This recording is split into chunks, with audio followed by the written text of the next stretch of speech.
संग्रामपूर तालुक्यातील पातुर्डा बुद्रुक येथील पीएम श्री जिल्हा परिषद हायस्कूलमध्ये 13 शिक्षकांची पदं रिक्त आहे। त्यामुळे 15 गावातील विद्यार्थ्यांच्या शिक्षणावर मोठा परिणाम होत आहे। 8 दिवसात शिक्षक न दिल्यास शाळेला कुलूप ठोकून आंदोलन करण्याचा इशारा शाळा व्यवस्थापन समितीने दिला आहे। 5वी ते 12वी पर्यंतच्या या शाळेत पातुर्डासह परिसरातील तब्बल 15 गावांचे विद्यार्थी शिक्षण घेतात। मात्र शिक्षकच नसल्यानं उपलब्ध शिक्षकांवर 3-3 वर्ग एकत्र बसवून शिकवण्याची वेळ आली आहे। प्रशासनाच्या या उदासीन कारभाराविरोधात आता पातुर्डा शाळा व्यवस्थापन समितीनं आक्रमक पवित्रा घेतला आहे।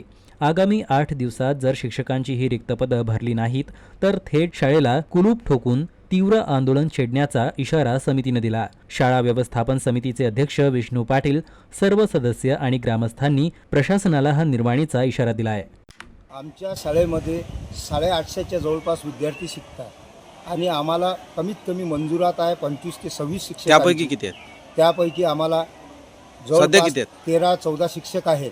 आम्हाला आज रोजी 10-12 शिक्षक जर मिळाले तर आमचं म्हणजे आमच्या मुलांचं भविष्य उज्ज्वल होईल आणि शैक्षणिक नुकसान होणार नाही, त्यांचं शैक्षणिक नुकसान होणार नाही।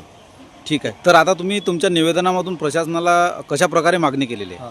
मी सीओ साहेबांना हात जोडून नम्रपणे आणि माननीय कलेक्टर साहेबांना, जिल्हाधिकारी साहेबांना यांना सांगितले की साहेब आम्हाला 8 दिवसाच्या आत शिक्षक द्या, कारण आमच्या विद्यार्थ्यांचं खूप मोठं नुकसान होणार।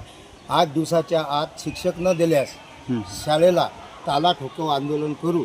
ग्रामस्थ, गावकरी आणि शाळा समितीच्या एकूण शाळेला ताला ठोकण्यात येईल असे आम्ही आमच्या निवेदनमध्ये इशारा दिला।